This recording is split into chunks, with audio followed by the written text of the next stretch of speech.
140 bag cement এবং নগদ ৭৮,০০০ টাকা এগুলো উদ্ধার করে নিয়ে আসে। প্রবাসী সেজে তার এক ভাই সাজিয়ে ব্রিলিয়ান্ট নাম্বার দিয়ে ফোন করে রড সিমেন্ট নিয়ে যাওয়ার পরে এগুলো আর টাকাও দেয় না, ফেরতও দেয় না। সাইনবোর্ড থেকে আমার নাম্বারটা সংগ্রহ করে উনি আমাকে বিকাল আসরের নামাজের পরে ফোন দেয়, বলে যে ভাই আমার বাসা ঝিকরগাছা, আপনার হচ্ছে গেন মিস্ত্রিদারা বাসা মাগুরা, টোর মাগুরা যারে বলে, তা আমি 3তলা বিল্ডিং করতেছি, তা আমি রড সিমেন্টের আগেও কিছু জায়গার থেকে কিনছি, তা আপনি যদি শুনেছি যে আপনি পাইকারি দামে মাল বিক্রি করেন, তাহলে রেটটা যদি একটু বলতেন তাহলে আপনার কাছে আমি মালটা ক্রয় করতে পারতাম।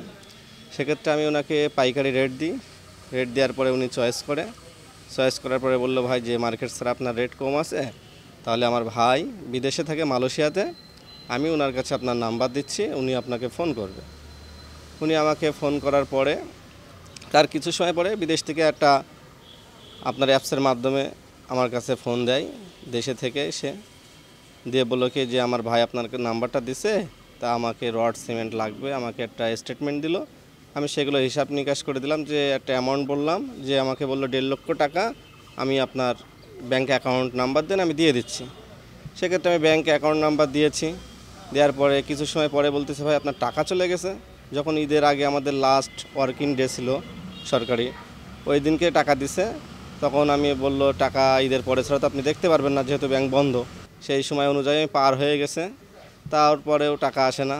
এক্ষেত্রে বাই আমি তার বিষয়ে জানতে পারি, মিঠু মুস্তাক এদের বিষয়ে জানতে পারি যে উনি অনেক জায়গার থেকে এরকম প্রতারণা করতেছে, করে মাল নিচ্ছে।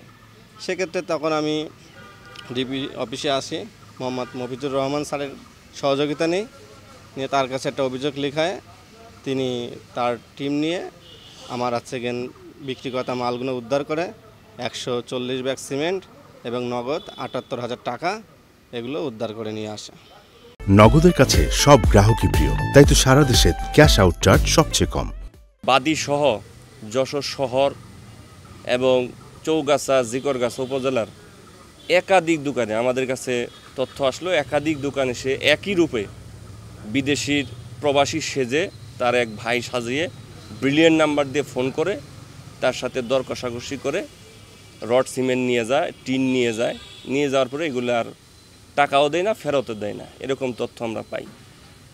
পরে গতকালকে আমরা গোপন তথ্যের ভিত্তিতে জিকরগাছার থানার মিস্ত্রি দিয়ারা বাজারে অভিযান পরিচালনা করে ওই মিঠুন সহ তার চক্রের 3 সদস্যকে আমরা গ্রেপ্তার করতে সক্ষম হই এবং তাদের হেফাজতে একটি গোডাউনে থাকা 140 বস্তা সিমেন্ট এবং ৭৮,০০০ টাকা তারা বিক্রয়লব্ধ অর্থ তারা বুঝিয়ে দিলে আমরা সেগুলো জব্দ করতে সক্ষম হই।